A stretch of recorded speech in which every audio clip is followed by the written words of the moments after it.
James chapter 4 commands believers to not speak evil against one another. But unfortunately, we know that definitely happens. How do you respond if someone's spoken evil against you? This is a Truth Transforms Truth Nugget.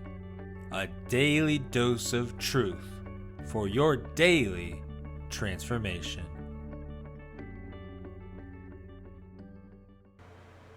Welcome back to another Truth Nugget. We're going to take a look at James chapter 4 verse 11 here and a few other verses about speaking evil toward one another, the need for godly speech, to not speak evil against our brother, and definitely to not slander. Let's take a look here.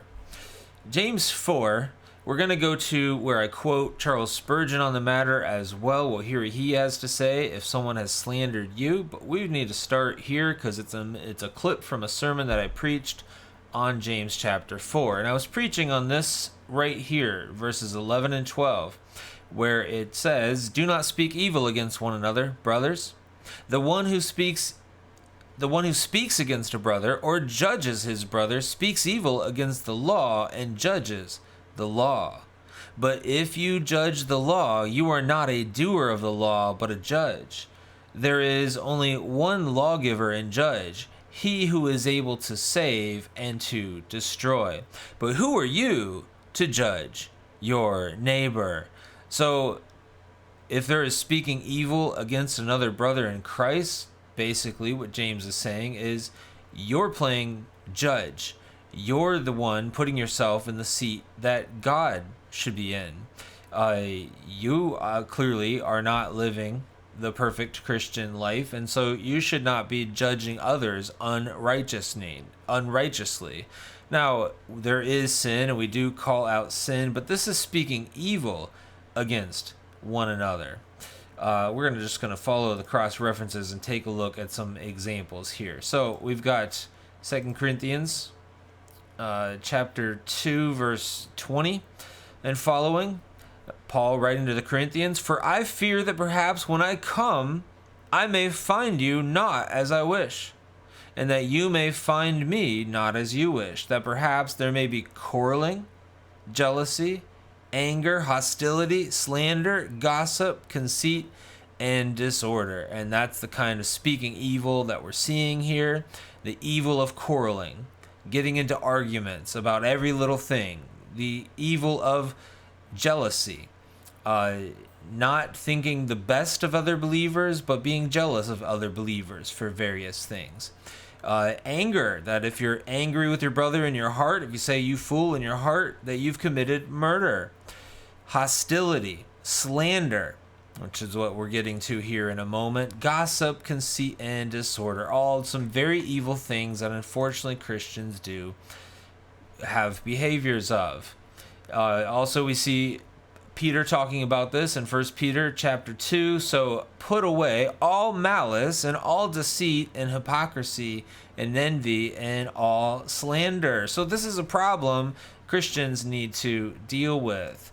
Also, later on in James is saying, "Do not grumble." Verse 9, "Do not grumble against one another, brothers, so that you may not be judged. Behold, the judge is standing at the door." So it's important that we not grumble. It's important that we focus on our own Christian lives. It's important that we seek to live our life in the best way that we possibly can. Be pursuing God, be dealing with our own sin, be not speaking evil of other believers, and not be grumbling as well. Just generic grumbling, complaining all around, and then also thinking poorly of others and complaining about them. This would be dealing with all of that. It's an issue that we all need to deal with in our hearts. That's for sure. Now, what if someone has spoken evil against you, though? What if someone has slandered you? What if someone is gossiping about you? We do see in 1 Peter 3:10, 3:9 and 10, or just 9, "Do not repay evil for evil or reviling for reviling, but on the contrary, bless. For to this you were called, that you may obtain a blessing." And so there is a call to not respond in the same way that this person has mistreated you. They mistreat you, but you don't respond in that same way. They slander you, but you don't respond in that same way. We do need to walk in godliness and not respond with the ill treatment that we've received. I'm going to take us now to a clip where I do quote Spurgeon on this. Let's see what Spurgeon had to say about this matter. Also, we shouldn't respond to sinful speech with sinful speech, as tempting as it is. Don't repay evil with evil. Don't respond to harshness with harshness. Don't respond to insult with insult. And even if someone was slandered, I think what this shows us is we should be slow to respond. We should be slow to defend. I love Charles Spurgeon's quote on this, which it seems very helpful for responding to slander. He says, "A great lie, if unnoticed, is like a big fish out of water. It dashes and plunges and beats itself to death in a short time." We need to trust God. We need to trust for the truth to come out with God. We need to be slow to respond even to something like slander. Yeah, we definitely need to be slow to respond, and we need to trust God on the matter. This doesn't mean that we shouldn't defend ourselves, but it does mean we should slow down. We should pray. We should ask for wisdom. God says that he will pour out wisdom in abundance when we ask him. We know that we're called to love our enemies. We know that we are not called to respond with evil, to respond with ill treatment, to respond insult for insult. No, we're called to walk in Christ-likeness. We're called to the higher walk. And so there are times when there may definitely need to be a defense that is made. There may need to be there could be lies that are spread that could affect a job. It could affect a ministry in the church. It could affect a family situation. There are a number of things where there may be a need to make a defense, but we should be slow to respond.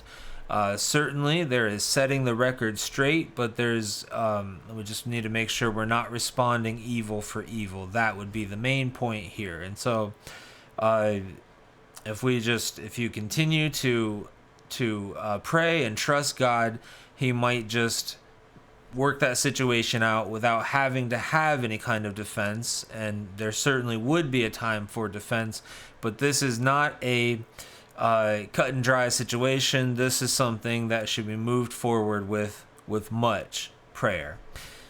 Well, I do hope that today's Truth Nugget was a blessing for you. Be sure to hit that like button if you appreciated this. And if you're new here, hit subscribe. These are each and every day, Monday through Friday. God bless you, and I will see you in next week's Truth Nugget. Truth Nuggets are a ministry of preaching for God's glory. To find out more about other resources available and ways that you can support the ministry, be sure to visit preachingforgodsglory.org.